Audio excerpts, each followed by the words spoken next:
Bien, pues bienvenidos y bienvenidas a todos y a todas a a este nuevo seminario donde vamos a estar compartiendo sobre algunas intervenciones, concretamente un programa similar al MBCR para adolescentes, que evidentemente ha demostrado ser un programa útil para la reducción del estrés en jóvenes y que evidentemente esta reducción de estrés, ¿no? Y como luego ya veremos un poquito más adelante, tiene una serie de beneficios como en conductas prosociales, ¿no? Y en problemas internalizantes y externalizantes, etcétera. ¿Vale? Así que dicho esto, voy a compartir pantalla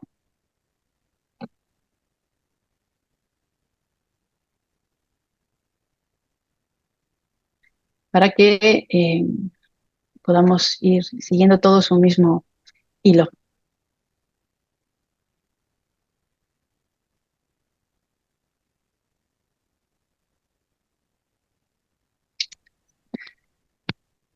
Muy bien.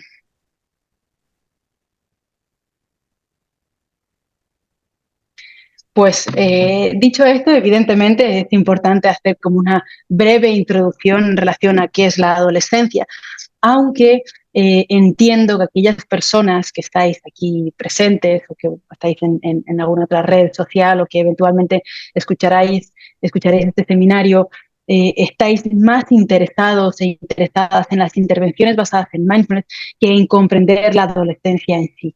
Evidentemente es fundamental, ¿no? Conocer este momento vital, pero también es cierto que hay muchísima bibliografía al respecto, ¿no? Entonces, no es como el objetivo de este seminario, como hacer una disertación en torno a qué es y qué no es la adolescencia y cuáles son todos los cambios que acontecen en este periodo de tiempo, que son múltiples y todas las exigencias y todas las dificultades que los adolescentes enfrentan, porque creo de alguna manera más o menos todos y todas tenemos cierta idea, aunque evidentemente cuando se trabaja con ellos hay que tener bastante más información al respecto. Me gustaría más centrarme en las intervenciones basadas en mindfulness con adolescentes. ¿Vale? No obstante, evidentemente es importante, ¿no?, hablar brevemente acerca de qué es la adolescencia. Bien, pues es esa etapa vital, según la OMS, entre los 10 y los 19 años. La primera parte o la primera etapa es la adolescencia precoz, hasta los 14, y de los 15 a los 19 es la adolescencia tarde. Fijaos que no hay unanimidad en torno ni a las edades ni en torno a la definición. Si hacemos un acercamiento más como biológico y hablamos de la pubertad, pues vamos a estar haciendo referencia a una serie de cambios que acontecen en una serie de años y que evidentemente esto varía en función, ¿no?, del género, del sexo, etcétera. Y quizás hacemos un acercamiento pues más desde la psicología, vamos a hacer referencia a todos los cambios como intrapsíquicos que acontecen y vamos a hacer mención a la importancia de las relaciones interpersonales y de la autoestima en estos momentos y de los cambios en las relaciones intrafamiliares, etcétera. Y si hacemos un abordaje como más desde la sociología o desde la antropología, etcétera, vamos a estar encontrando diversas definiciones al punto en el que vamos realmente a preguntarnos si la adolescencia no es más bien una construcción sociocultural que todos y todas nos hemos creído, o qué es realmente, porque vemos que no sucede de la misma manera ni en todos los grupos, ni en... sin embargo, ¿no?, a pesar de todas estas diferencias, creo que todos y todas conocemos, ¿no?, algunos trabajos antropológicos que se han hecho, ¿no?, Malinowski y demás, con algunos diferentes grupos étnicos, revisando cuáles eran las significaciones en torno a la adolescencia y cuánto duraba, ¿no?, llegando a la conclusión de que definitivamente no tiene mucho que ver algunas adolescencias con las adolescencias más occidentales, tales como todos y todas, ¿no?, las comprendemos. Pero es cierto, ¿no?, que independientemente del momento histórico y del abordaje y del enfoque desde el cual nos queramos como aproximar a este fenómeno, parece ser que hay algunas constantes. Obviamente estas constantes, reitero, siempre suceden con diferencias, ¿vale? Y para mí es fundamental hablar siempre de las diferencias, ¿no? También es fundamental hablar de las similitudes, pero creo que cuando no generalizamos, no somos o no corremos el riesgo de como invisibilizar las diferencias, ¿no? Y bueno, esto es una parte importante, al menos como de mi enfoque, ¿no? Que creo que muchas veces cuando generalizamos perdemos los matices, perdemos las diferencias y esto puede ser sumamente violento para aquellas personas que no se identifican con esos discursos como más normativos o, ¿no? O más globales, etcétera, ¿vale? Pero bien, dicho esto, parece ser que sí hay como algunas constantes, ¿no? Y que es importante como a la hora de trabajar con adolescentes tenerlas en cuenta, ¿no? Algunas de estas constantes son, en primer lugar, los cambios significativos que suceden, ¿no? Tantos cambios en tan poco tiempo. Son muy pocos años en los cuales hay una modificación en gran medida, por un lado, como del cuerpo y del aspecto más físico, como ese escaparate, ¿no? Con el cual nos exponemos al mundo, ¿sí? Porque no solamente nos presentamos con nuestra apariencia, nos presentamos con muchísimas otras cosas más, evidentemente. Hay cambios en las relaciones interpersonales, hay cambios evidentemente en las relaciones sexoafectivas, ¿no?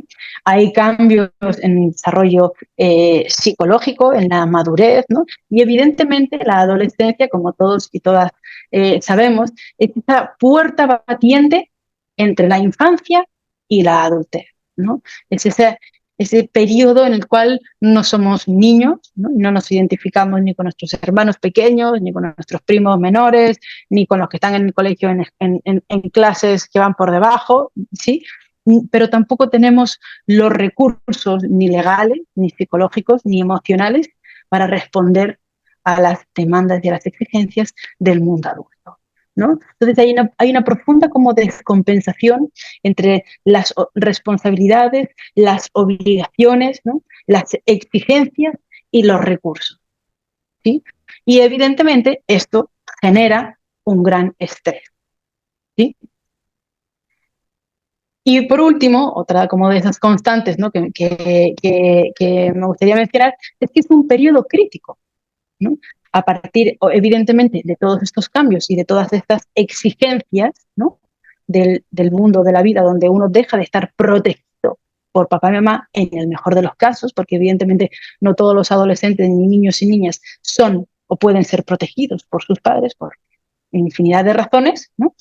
En cualquier caso, cuando llegamos a la adolescencia, esta como sobreprotección pues queda bastante en el pasado y bastante diluida y los padres saben que la labor de crianza, si bien es importante a lo largo de toda la vida, durante los momentos como más fundamentales en los cuales tuvimos que estar presentes, ¿no? Ya poco a poco podemos ir más o menos, ¿no? Dejando al adolescente, ¿no? Hacer su vida. Entonces, esto es maravilloso y al mismo tiempo, por supuesto, que implica, ¿no? También como cierta desprotección, ¿no? Y una mayor vulnerabilidad. Eh, Aquellas personas que hayan tenido experiencias infantiles adversas en un periodo crítico, ¿no? Todo esto va a emerger, ¿no? Y bueno, hay múltiples experiencias infantiles adversas, ¿no? Pero violencia, maltrato, diversas formas, ¿no? De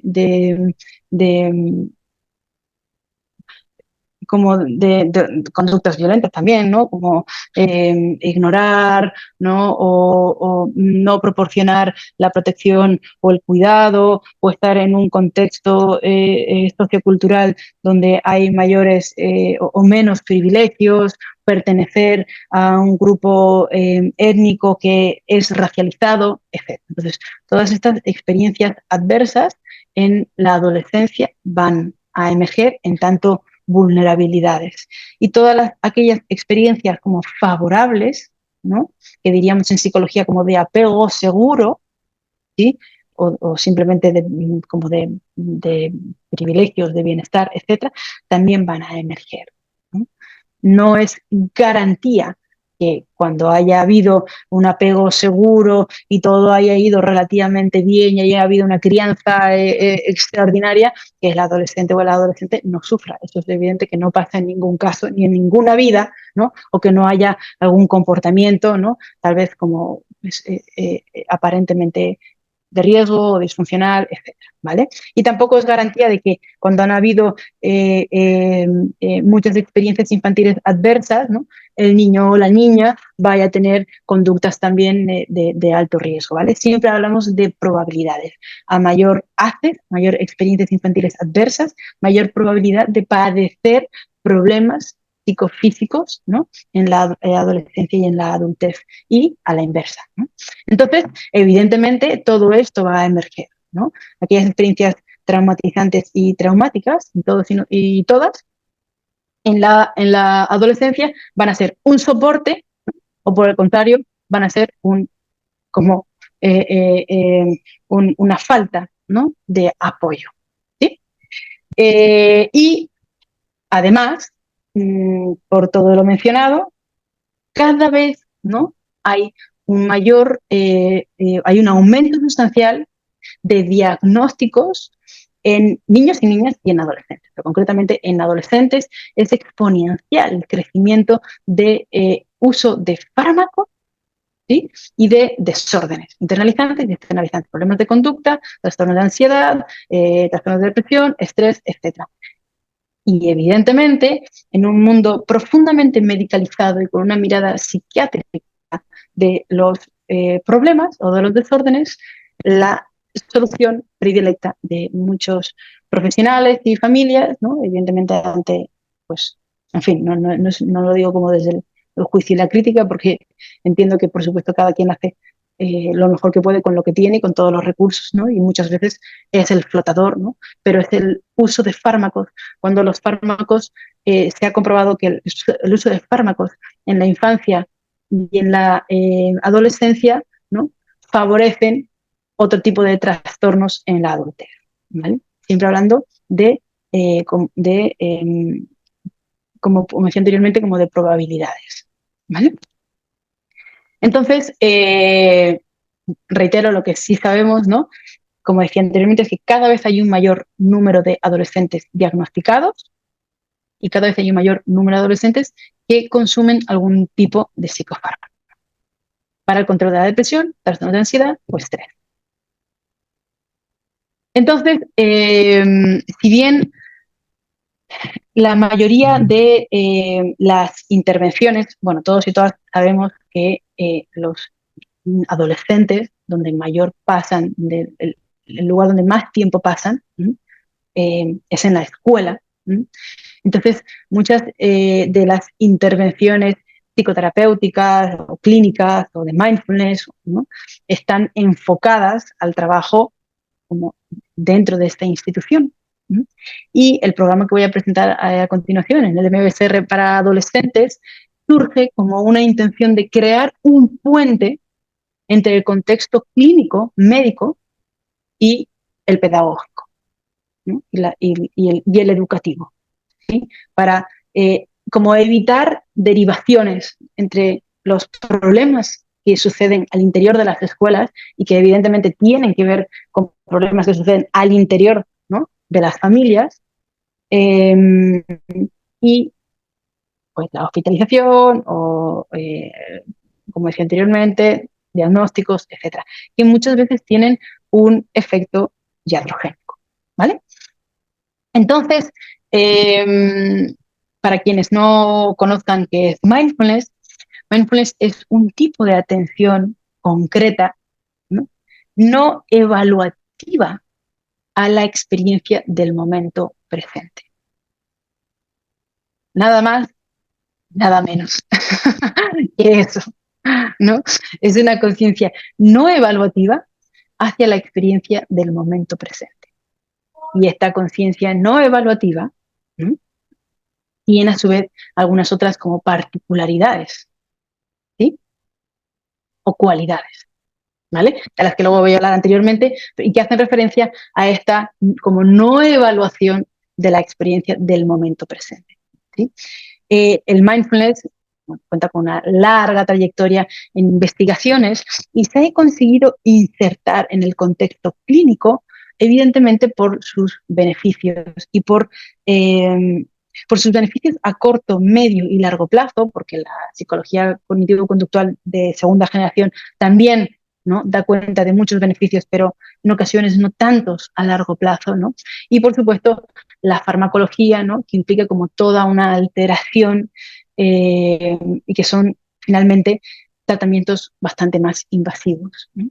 Entonces, el mindfulness mm, como único tratamiento o como tratamiento complementario, ¿no?, ha dado cuenta de la reducción de múltiples síntomas, así como del incremento de los afectos positivos, ¿sí?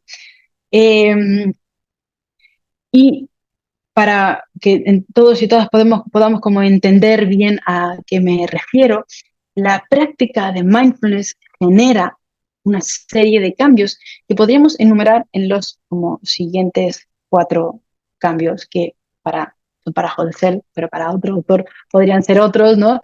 Y estos son diferentes modelos, evidentemente, que no necesariamente se reemplazan, sino que se complementan, ¿vale?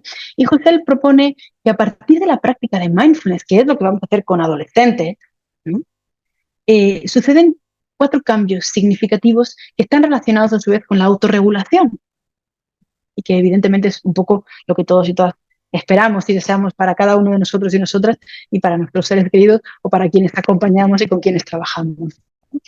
La primera sería la regulación de la atención, la capacidad de poder prestar atención, ¿no?, de manera deliberada y sostenida a lo que cada quien desee. Puede ser la experiencia interna, lo externo, un objeto, o puede ser un sonido, o puede ser lo que sea, ¿no?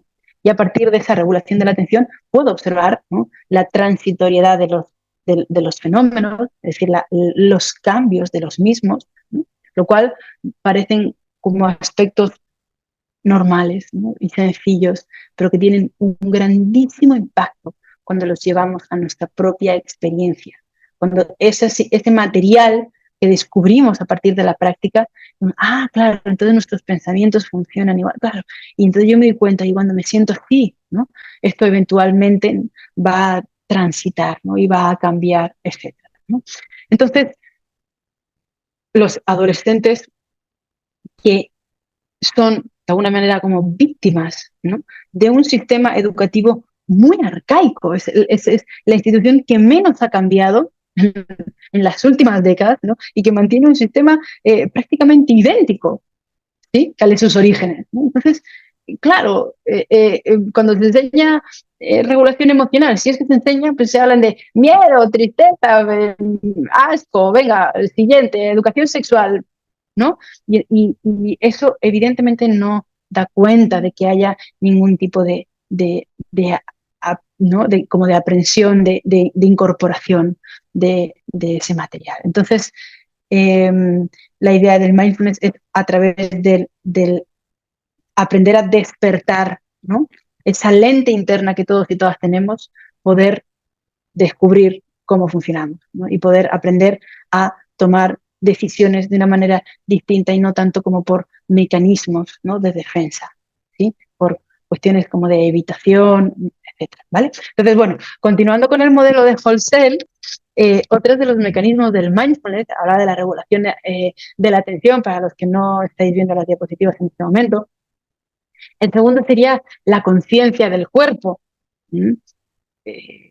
Puedo hablar durante mucho tiempo sobre la importancia de la conciencia del cuerpo, pero creo que es obvio y evidente, ¿no?, que es donde realmente sucede absolutamente todo y de donde podemos explorar, indagar, investigar, conocer, reconocer, expresar, ¿sí?, acerca de lo que no sabemos, como de lo que necesitamos saber y de lo que deseamos hacer, etcétera, ¿vale?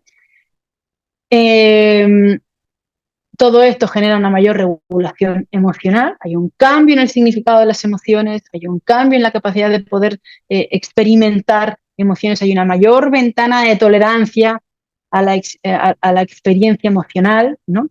Y por último, hay una mayor flexibilidad psicológica. Y esto es bastante complicado, como porque desde como abordar, ¿no? Que tiene que ver con la repercepción la posibilidad de, como de tomar como cierta perspectiva, ¿no?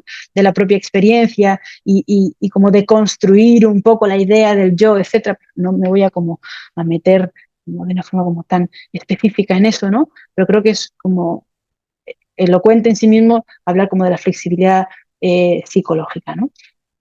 La capacidad es la mentalización que todos y todas, es la capacidad de mentalizar que todos y todas tenemos, ¿no? Y esto nos lo enseñan nuestros padres a través de del apego, de la proximidad que cada quien, que los padres tengan con nosotros. ¿A qué me refiero con mentalización? Me refiero a la capacidad que todos y todas tenemos de entender que mi propia mentalidad es diferente a la mentalidad del otro, ¿no? Y entender la mentalidad del otro como la del otro, ¿no? Y no necesariamente como la realidad, ¿no? Y este juego entre o intra, ¿no? Mentes que todos y todas hacemos con mayor facilidad o con menor facilidad, ¿no? La capacidad como de diferenciar nuestra perspectiva de las perspectivas de los demás, ¿no? De la realidad, si es que hay, ¿no? Una única realidad, etcétera, y poder hacer esta entrada y salida entre mi propia mente, entre mi propio mundo, ¿sí? Y el mundo de los demás. ¿Sí? Algo fundamental, evidentemente también a realizar con adolescentes y que es un periodo crítico y que como nos hayan educado y como nos hayan enseñado, ¿no? Va también a dar cuenta de nuestra capacidad de mentalizar. ¿Vale?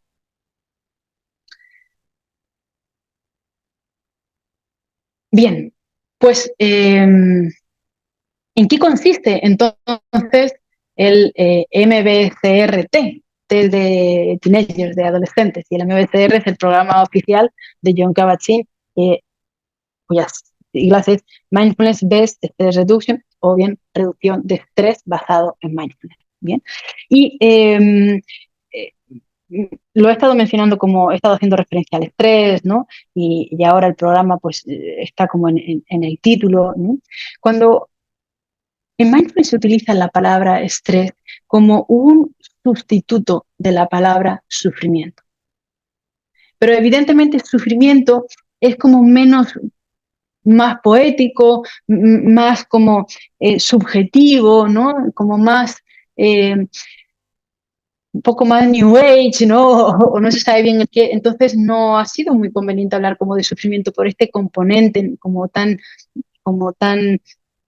difícil en ocasiones, ¿no? Como de medir, ¿sí? Entonces se ha utilizado la palabra estrés, pero cuando yo siempre digo, ¿no? Que cuando hablamos de estrés, realmente lo que estamos hablando es de sufrimiento.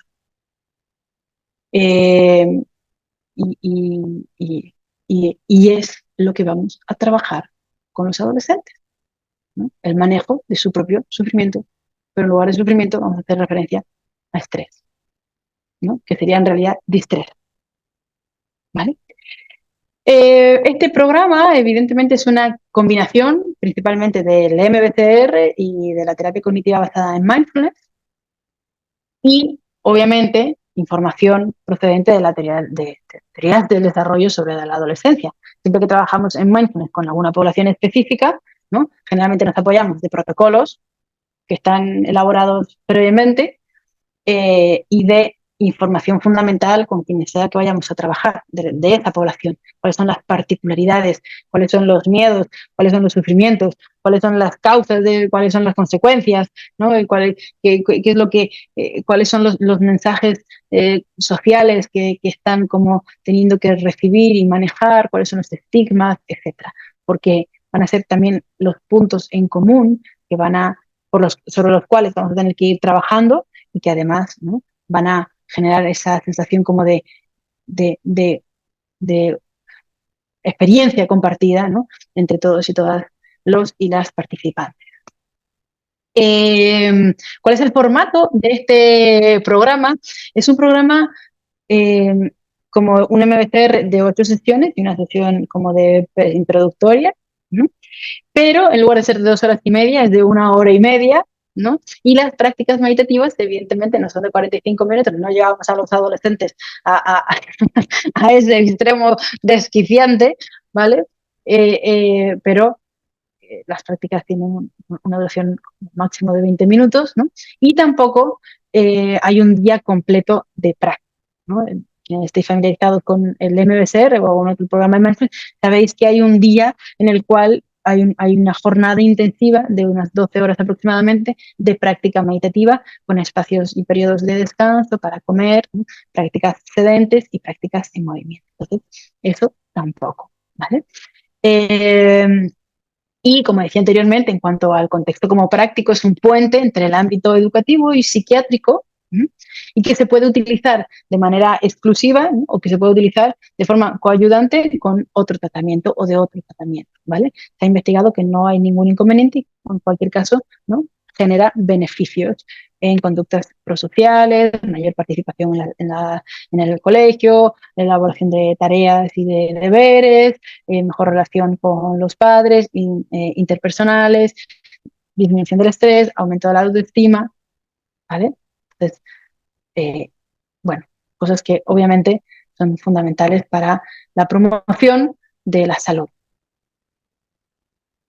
Y este es el formato del programa, sesión por sesión. Quienes estéis familiarizados con el MSR, bueno, veis que sigue un como bueno, pues un formato en cuanto a contenido muy parecido, eh, pero la idea es hacer como eh, comenzar primero presentando como cuál es el problema, en este caso es el estrés, ¿no?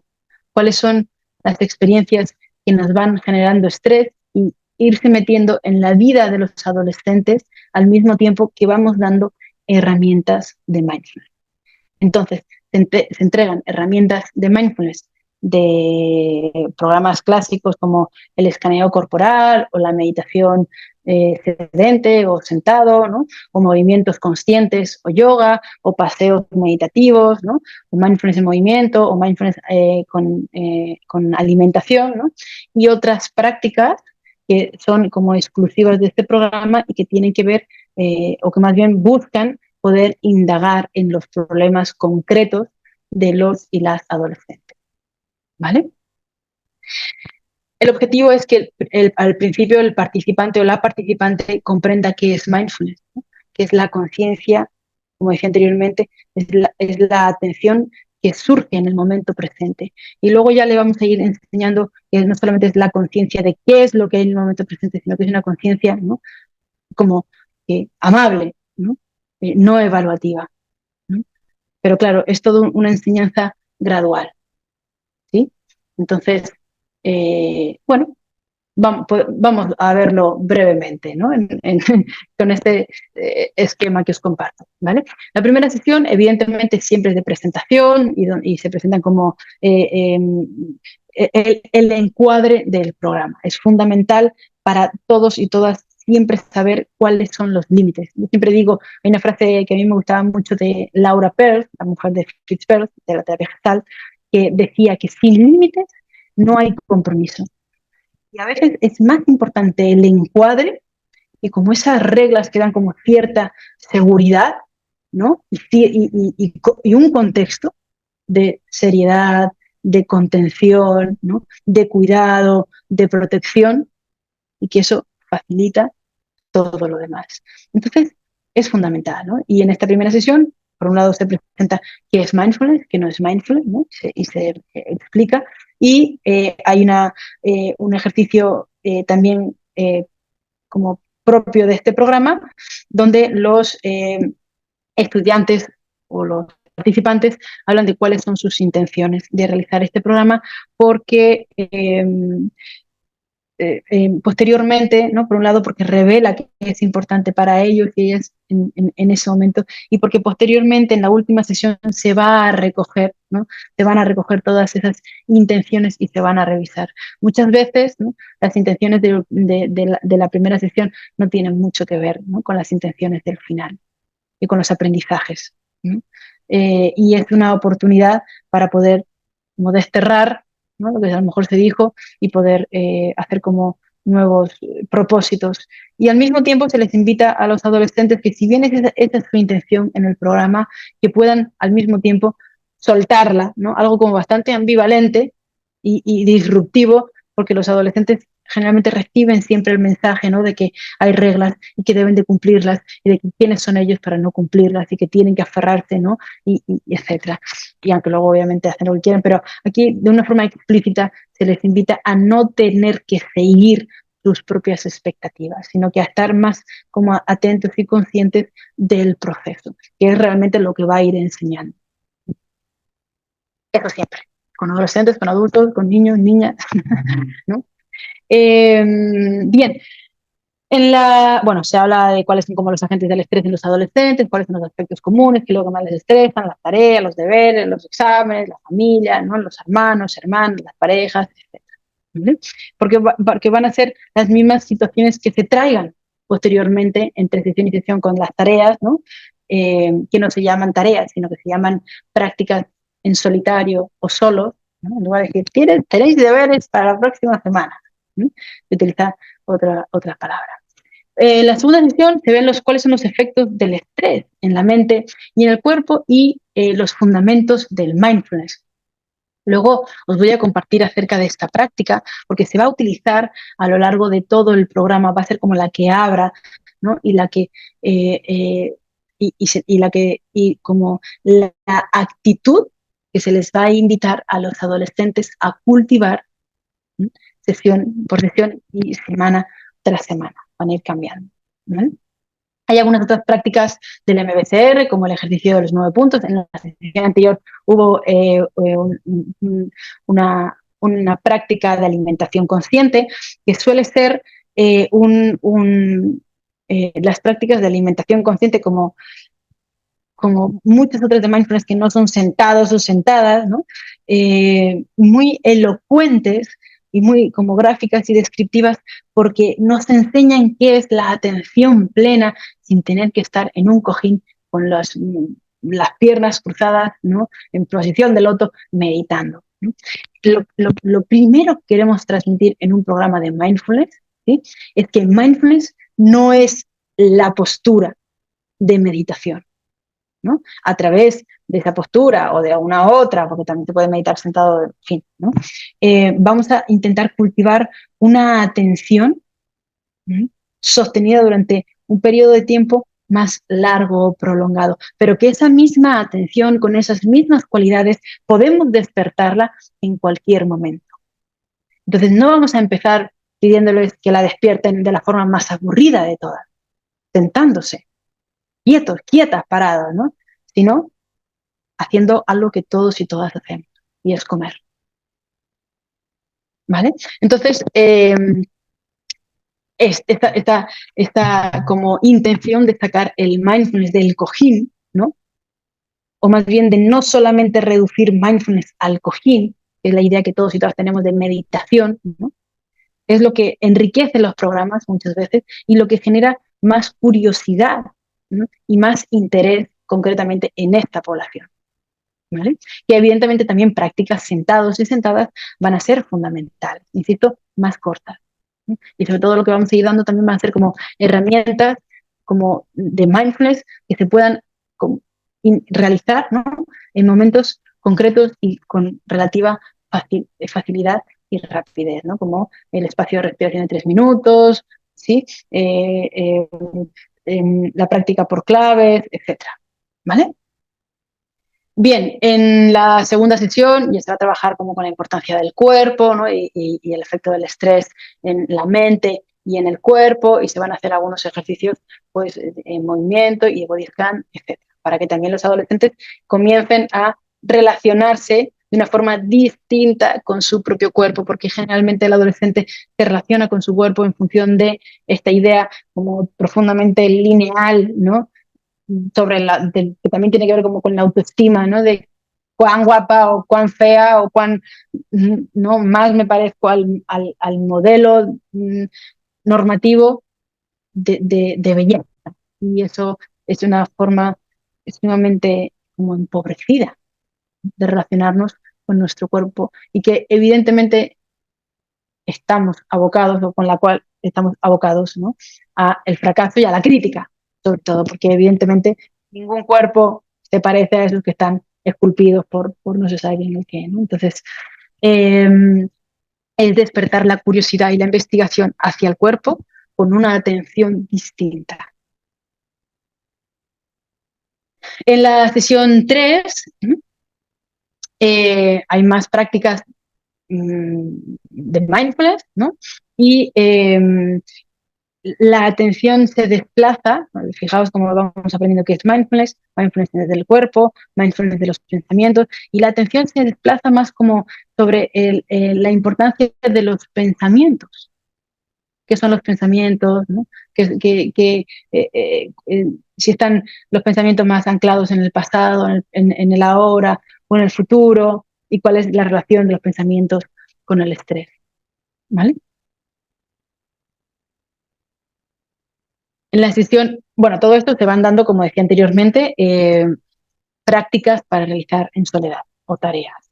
Y que luego en la siguiente sesión se van a revisar el registro de actividades placenteras o agradables, ¿no? Los registros de experiencias desagradables, donde se revisan como los pensamientos, qué se hizo, etcétera.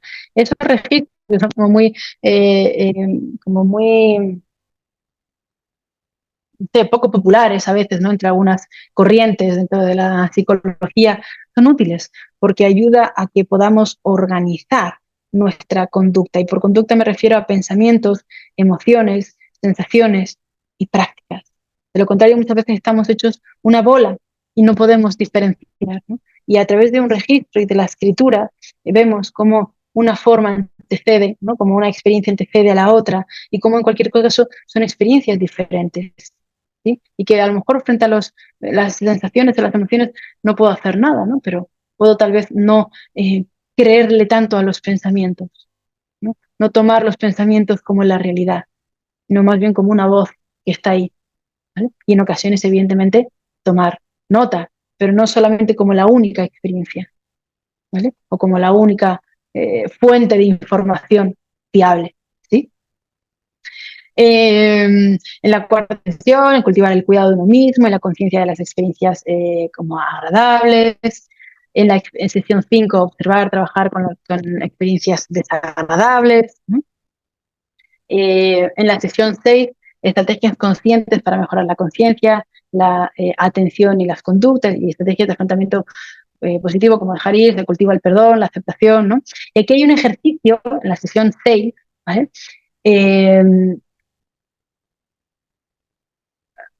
Vale, perdona, ahora voy a hacer como referencia un poco como de cuál es el giro, ¿no?, que va dando como el programa, ¿sí? Pero aquí hay un ejercicio que es magnífico y que os voy a presentar más adelante, ¿no?, que hace referencia a que el estrés, ¿no?, o cuál es como la ecuación o el modelo de estrés, ¿no? Y el estrés es igual al dolor por el bloqueo de la experiencia. Y eso es un ejercicio que se va a hacer con los participantes, ¿vale? Y luego os explico bien cómo, porque da muchísima información, ¿no?, siempre a los participantes.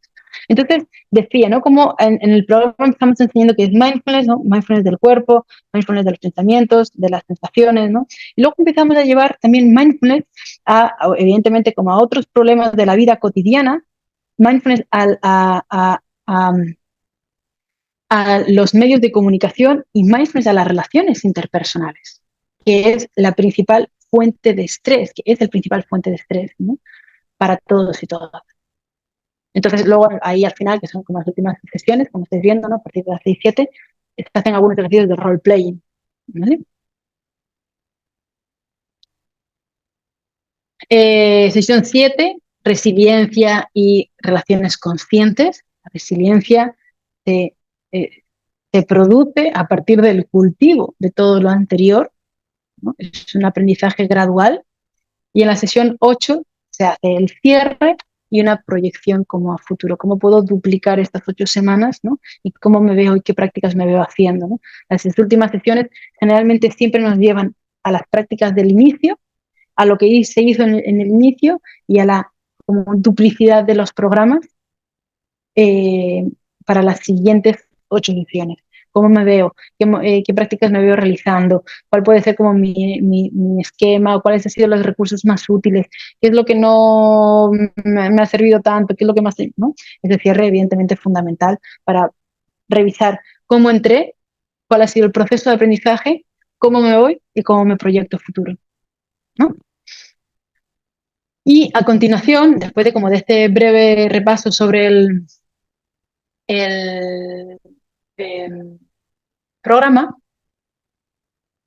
quería compartiros 3 o 4 prácticas que son como concretas de este protocolo, y decía que combina algunas prácticas del MBSR, como el ejercicio de los 9 puntos, el body scan, prácticas sentadas, etcétera, y algunas otras que tienen que ver, ¿no?, concretamente con este programa. Y en cualquier caso, siempre todas las otras prácticas, ¿no?, van a estar conducidas al trabajo con los problemas de los y las adolescentes, ¿no? Eso es importante. Por eso cuando empezamos a hablar de estrés, ¿no?, empezamos a recoger las experiencias de los participantes acerca de sus propias experiencias de estrés, ¿no?, para luego ir trabajando sobre ellas, ¿vale?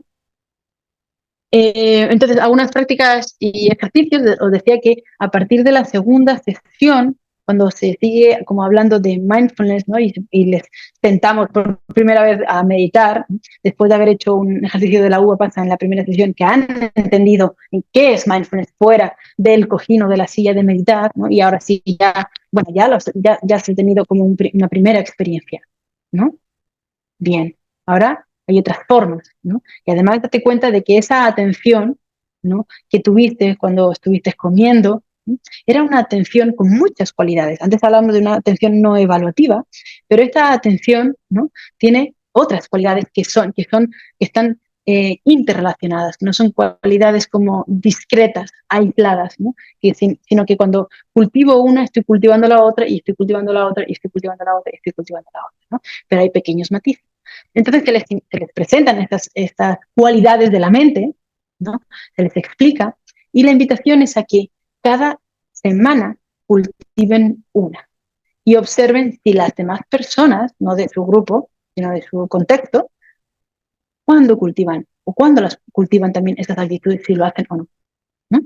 Y entonces, bueno, aquí he puesto algunas de esas como cualidades, ¿no? Algunas son más fáciles de entender, otras menos fáciles, eh, y que, reitero, se van a compartir y se van a explicar. Aceptación, mente de principiante, ver la experiencia como si fuera la primera vez, ¿no? Porque cuando vemos las cosas por primera vez, tenemos esa actitud de aprendizaje, ¿no?, de atención, de escucha. Cuando yo creo que me lo sé, pues evidentemente no hay forma de adquirir absolutamente nada, ¿no? Compasión, ¿no?, como amabilidad, empatía, generosidad, gratitud, amor incondicional. También hay una práctica en la sesión 3, a partir de la sesión 3, ¿no?, le empezamos a meter como amor incondicional, que esto no se hace en el MBCR, entonces se hace en la sesión del día completo de práctica. No saber, apertura a la experiencia, apertura a los pensamientos, ¿no?, apertura a la sensación interna, respeto por uno mismo, ¿no?, por la situación, autenticidad, estar versus hacer, ¿no?, que es ser versus hacer, el modo hacer o modo ser, ¿no? Es una parte importante también del mindfulness, la curiosidad y a la propia experiencia, la investigación, ¿no?, el perdón, la amabilidad, el soltar. El soltar es como, en inglés, un profesor decía, no es como el let it go, es let it be, el dejar ser, ¿no? El soltar no es como, bueno, ya lo solté. Bueno, otra cosa, mariposa, ¿no? Porque eso es todo lo contrario a soltar, ¿no? Eso es negarlo. Eh, el soltar tiene que ver con el dejar ser, ¿no? El no juicio, la paciencia, la confianza, ¿no? Y bueno, hay algunos pasos, ¿no?, más o menos a seguir, que esto evidentemente se hacen en muy pocos minutos, porque El programa, insisto, dura 90 minutos y la atención se dispersa con nada. Pero bueno, es presentar las cualidades, se escoge una para practicar y observar, se habla de cómo ha ido y de qué cambios ha habido y se selecciona otra cualidad, ¿no? Semana tras semana. Eh, la conexión consciente también se realiza junto con la primera práctica y la idea es, el objetivo de la conexión consciente es fomentar la cohesión grupal, ¿no? Y este como entendimiento y acompañamiento entre todos y todas es fundamental porque de lo contrario nos relacionamos a través de los prejuicios y estereotipos e ideas preconcebidas que tenemos de los demás. Entonces es importante fomentar, ¿no?, la escucha y el diálogo. ¿Cómo has resuelto tú eso? ¿No? Este problema que tiene Menganito, ¿te ha pasado a ti alguna vez? ¿Y tú cómo lo has resuelto? ¿Qué te ha sido de utilidad?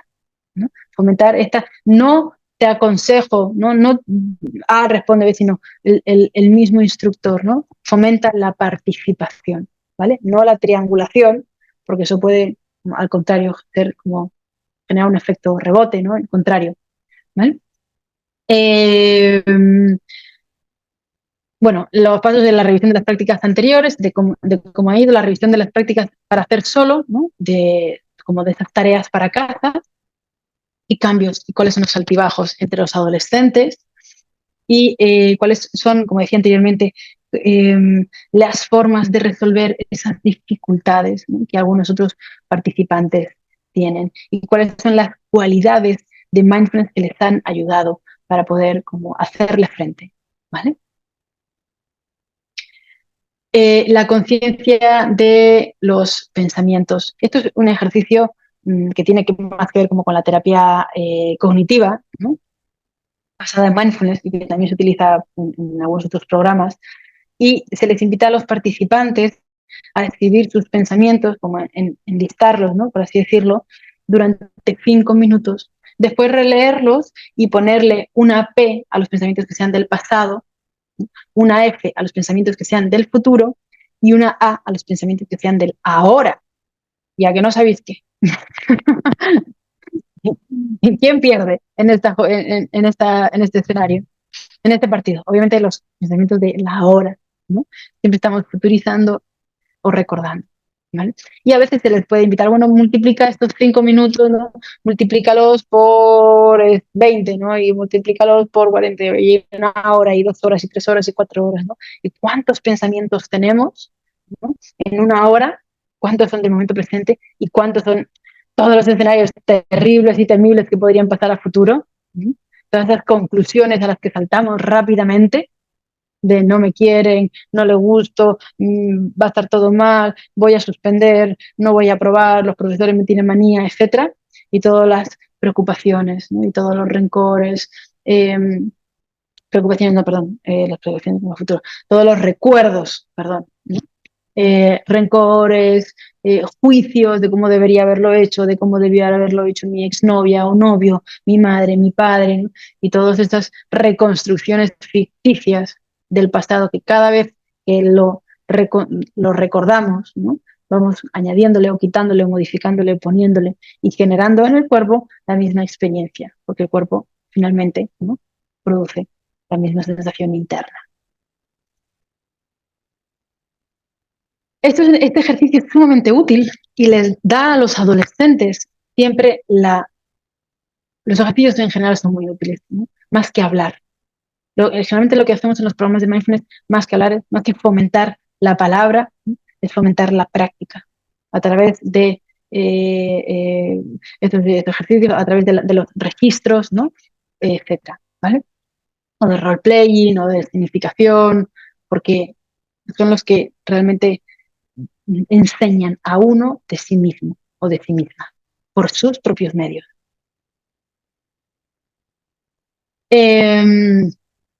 Y este último ejercicio que os quería compartir, que es sumamente útil, sobre el estrés, el dolor y el sufrimiento, ¿no? Y evidentemente todo esto viene acompañado, ¿no?, porque además de que se ha ido haciendo, de cómo afectan los pensamientos, ¿no? Lo que vamos a hacer en este ejercicio es, de una forma también gráfica, que los y las adolescentes entiendan que aquello que hacemos para evitar nuestro dolor, ¿no?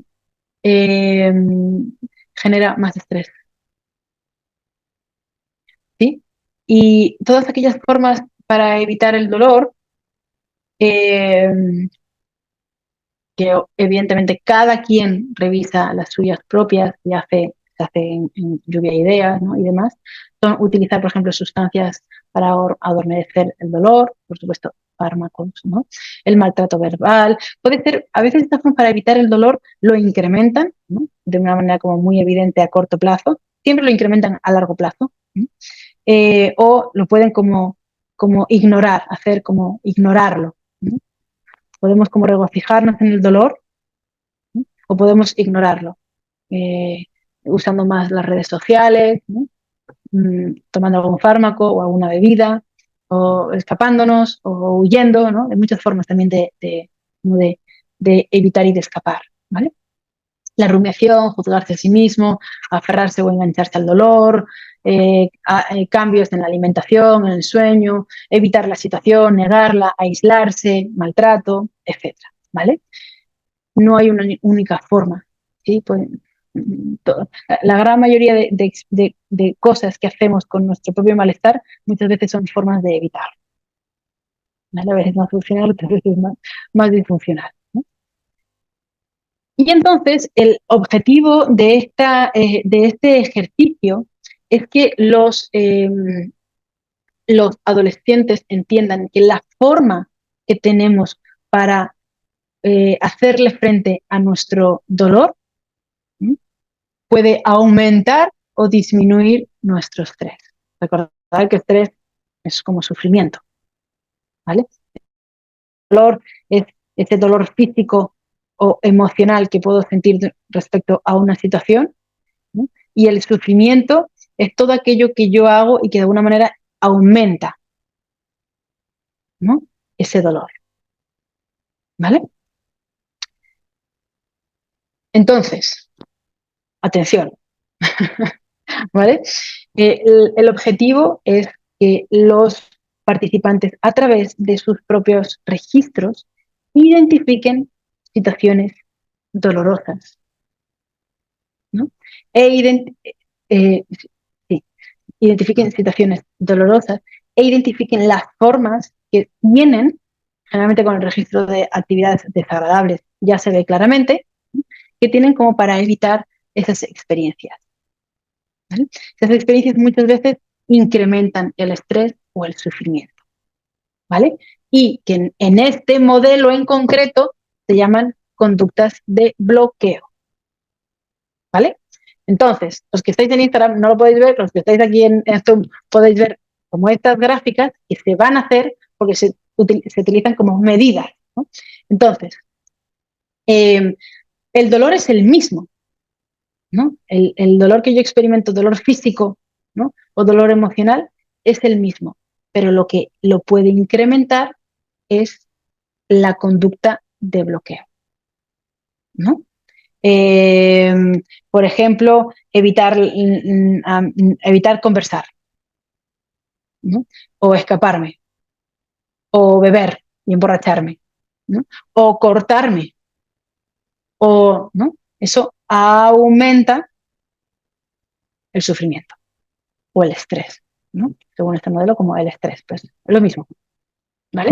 Y lo que se invita, ¿no? A los participantes es que de esas conductas de bloqueo, ¿no? Escojan aquellas que les hagan, que sean como lo menos, eh, las que sumen como menos dolor, para que, más sufrimiento, perdón, o más estrés, ¿sí? De manera que, si bien el dolor es el mismo,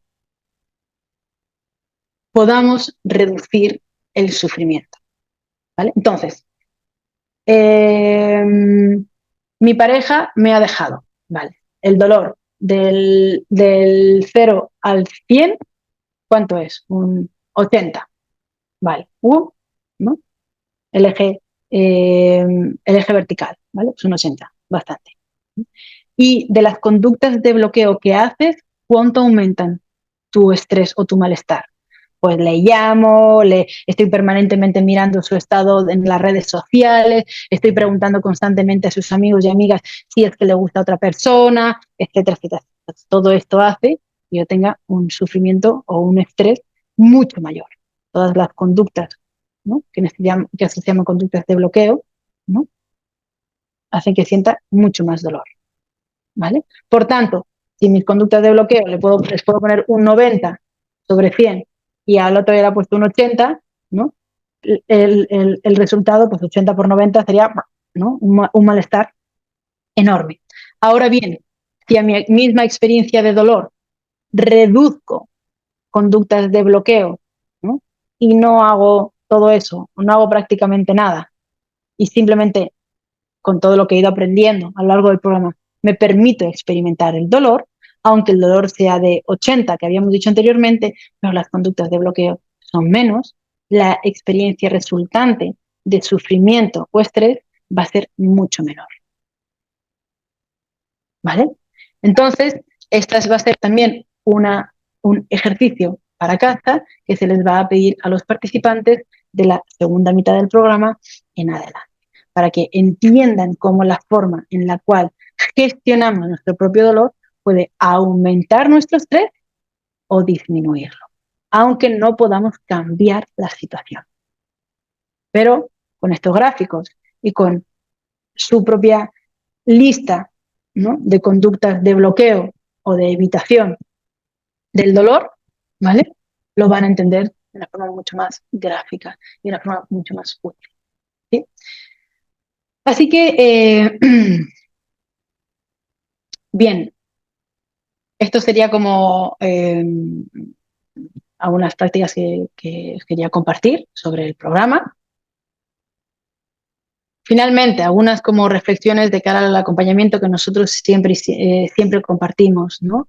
Evidentemente sería un sólido conocimiento en las intervenciones basadas en mindfulness, una sólida familiarización, ¿sí? Con qué es mindfulness y cómo son los programas y cómo llevarlos a cabo, ¿no?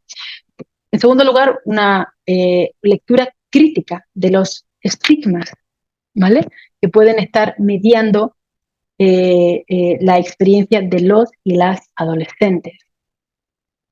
Conocimiento sobre la psicología evolutiva y del desarrollo de esa etapa y de ese momento vital, para que podamos estar familiarizados, ¿no? Con cambios, y que, reitero, muchas veces tienen que ver con cambios incluso biológicos. Lo importante es poder integrar, ¿no? Todos los enfoques. Los adolescentes no solamente atienden menos a la madre y a la voz de la madre porque les interesa menos y tienen otros intereses, sino porque además su cerebro está programado por una cuestión de supervivencia a no responder tanto, porque ya no la necesitan. Entonces, todos estos enfoques van a ayudar y van a enriquecer que los adolescentes también puedan entenderse a sí mismos y a sí mismas. ¿Vale? Obviamente una práctica personal asidua para conocer cuáles son los retos y poder compartirlos, ¿no? Y también los aprendizajes. Un proceso de acompañamiento constante, ¿no? Estar cerca, si el adolescente o la adolescente tiene conductas autolesivas o para suicidas, estar en contacto con otra red de profesionales o tener un registro para conductas autolesivas que lo puedan hacer, aquellas personas que los y las adolescentes que tienen necesidades como pues tal vez concretas, más especiales, ¿no? Con respecto a que puedan acercarse a vosotros y a vosotras, ¿no? Y que dispongáis de sus materiales. Hay registros para que antes, ¿no? de una conducta, de llevar a cabo una conducta lesiva, para que los adolescentes puedan conocer cuáles son las consecuencias, ¿no? Que eso realmente agrava su propio autoconcepto. Eh, y que puedan, a través de mindfulness de los pensamientos, mindfulness de las sensaciones, mindfulness de las emociones, mindfulness de los impulsos, ¿no? Eh, eh, regular su propio malestar, ¿vale? Y evidentemente con el cultivo de las actitudes que hemos mencionado anteriormente. Y por último, una perspectiva del mindfulness sensible al trauma. Es fundamental que todos, como decíamos anteriormente, todos y todas sepamos, ¿no?, que muchas de las conductas disruptivas de los adolescentes tienen que ver con experiencias adversas en la infancia y que podemos correr el riesgo de estigmatizar, ¿no?, y de revictimizar, ¿vale?, a quienes eh, eh, están atravesando una mayor exposición, ¿no?, ante sus propias vulnerabilidades, que es la adolescencia, ¿vale? Así que muchísimas gracias a todos y a todas por estar aquí presentes.